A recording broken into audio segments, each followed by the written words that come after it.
ও বাবি পড়ছিস? ভালোই হয়েছে বল। কালকে ফার্স্ট ডে পরীক্ষা, হাফ ইয়ারলি, একদম হালকা পরীক্ষাটা দিয়েছে ইংরাজি। তোদের তো ইংরাজি নিয়ে ভয় নেই, ভালো করেছে।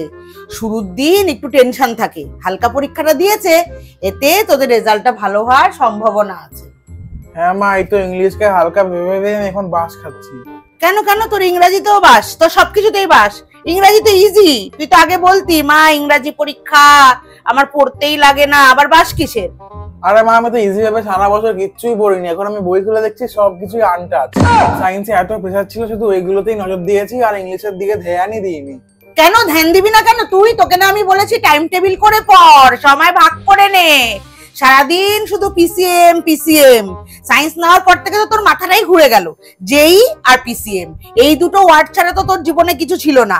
আমি অনেকবার বলেছি বাবি তুই কিন্তু হিন্দি আর ইংরাজিটা পড়ছিস না, আমি কিন্তু দেখতে পাচ্ছি না। তুই কি বললি?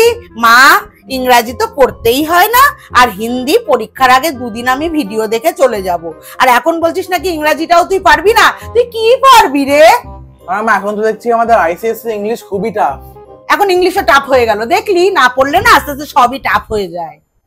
আর না মা, সত্যি তুমি অন্য বোর্ডে গিয়ে দেখো, যেরকম সিবিএসসি, ওদের কোনো প্লেই নেই। আমাদের ম্যাকবেথ এত বড় ম্যাকবেথ, ওটা পড়তে পড়তেই তো একদিন চলে যায়, আর একদিন গ্যাপও নেই যে আমি একদিন ম্যাকবেথের উপরে লাগাবো। আর ওদের তো 100 নম্বরের পরীক্ষা, মানে ইংলিশের মধ্যে ইংলিশ 1 ইংলিশ 2, আর আমাদের দুটো আলাদা আলাদা, মানে 200 নম্বর, ইংলিশ 1 আলাদা, ইংলিশ 2 আলাদা। যারা পড়াশোনা করে না তারাই অজুহাত দেখায়, এই বোর্ড ওই বোর্ড। যারা পড়াশোনা করে না তারা অজুহাত দেখায় না। তাহলে এখন আমি কি করব বল? তোমাকে আমি কতবার বলেছিলাম যে আমাকে সিবিএসসি তে দিয়ে দাও। তখন আবার তুই একটা অন্য কিছু খুঁজে বার করতি, যে মা আমার এখানে এইটা কঠিন। জানোয়ার ছেলে, পড়াশোনা করবি না তত সবই কঠিন লাগবে। পড়াশোনাটা মন দিয়ে করে দেখ, সবই সোজা লাগবে।